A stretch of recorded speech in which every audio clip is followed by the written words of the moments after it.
ಅನಂತ್ ಸುಬ್ರಾವ್ ಅವ್ರ ಜೊತೆಗೆ ನಮ್ಮ ಪ್ರತಿನಿಧಿ ಒಂದು ಚಿಟ್ಚಾಟ್ ನಡೆಸಿದ್ದಾರೆ. ಏನು ಹೇಳಿದ್ದಾರೆ, ನಾಳೆ ಬಂದಿರುತ್ತಾ ಅಥವಾ ಇಲ್ವಾ, ಇದ್ರ ಬಗ್ಗೆ ಕೇಳ್ತಾ ಹೋಗೋಣ. ಸಿಎಂ ಜೊತೆಗಿನ ಸಭೆ ಇವಾಗ ಅಂತ್ಯವಾಗಿದೆ. ಈ ಒಂದು ಸಭೆ ಕೂಡ ವಿಫಲ ಆಗಿರುವಂಥದ್ದು. ಈ ವಿಚಾರಕ್ಕೆ ಸಂಬಂಧಪಟ್ಟ ಅನಂತ್ ಸುಬ್ಬಾರೆಡ್ಡಿ ಸರ್ ಸಿಎಂ ಅವರು ಏನು ಭರವಸೆ ಕೊಟ್ಟರು? ಅಲ್ಲ, ಸಿಎಂ ಅವರು 14 ತಿಂಗಳು ಅರಿಯರ್ಸ್ ಕೊಡ್ಲಿಕ್ಕೆ ಕೊನೆಗೆ ಒಪ್ಪಿದ್ರು. ನಮಗೆ 38 ತಿಂಗಳು ಇನ್ಸಿಸ್ಟ್ ಮಾಡಿದ್ದೀವಿ. ಒಂದು ಎರಡನೇದು 1/1/24ರಿಂದ ವೇತನ ವೆಚ್ಚದ ಬಗ್ಗೆ ಅವರೇನು ಮಾತಾಡಲಿಲ್ಲ. ಸೆಷನ್ ಆದಮೇಲೆ ಮಾತುಕತೆ ಮಾಡೋಣ ಅಂದರು. ನಾವು ಅದಕ್ಕೆ ತಯಾರಿಲ್ಲ. ಆದ್ದರಿಂದ ನಾಳೆಯಿಂದ ಸ್ಟ್ರೈಕ್ ಶುರು ಆಗುತ್ತೆ. ಹೇಗಿರುತ್ತೆ ಸರ್ ಸ್ಟ್ರೈಕ್ ಈಗ ನಾಳೆಯಿಂದ? ಬಸ್ಸುಗಳು ಯಾವುದೂ ನಮ್ಮದು ಬರೋದಿಲ್ಲ. ಅವರು ಮಾತುಕತೆ ಮಾಡ್ಬೋದು.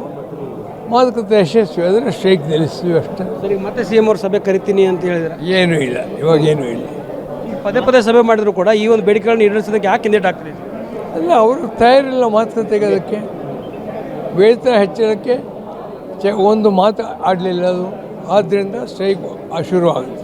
ಪ್ರಮುಖವಾದಂಥ ಬೇಡಿಕೆ ವೇತನ ಭತ್ಯೆ ಬಾಕಿ ಉಳಿದಿರುವಂಥದ್ದು 38 ತಿಂಗಳಿಂದ ಕೇಳ್ತಿದ್ರಿ. ಆದರೆ ಯಾಕೆ ಕೊಡೋಕ್ಕೂ ಸರ್ಕಾರ ಹಿಂದೇಟು ಆಗ್ತದೆ? ಅವರು ಕೊಡೋಕ್ಕೆ ತಯಾರಿಲ್ಲ.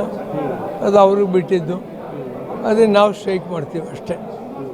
ಮುಂದೆ ಯಾವ ರೀತಿ ಇರುತ್ತೆ ಸರ್ ಹೋರಾಟ? ನಾಳೆ ಬಸ್ಗಳು ಯಾವುದು ಇರೋದಿಲ್ಲ. ಸ್ಟ್ರೈಕ್ ಮುಂದುವರಿಯುತ್ತೆ. ಸರ್ಕಾರಕ್ಕೆ ಬಿಟ್ಟಿದ್ದು. ಇವಾಗ ಸರ್ಕಾರ ಮತ್ತೆ ಸಭೆ ಕರೆದ್ರೆ ಭಾಗಿಯಾಗ್ತೀರಾ ಸರ್? ಬರ್ತೀವಿ. ಸರ್ಕಾರ ಮಾತುಕತೆ ಈಗಲೂ ಮಾಡ್ಬೋದು ಅವರು.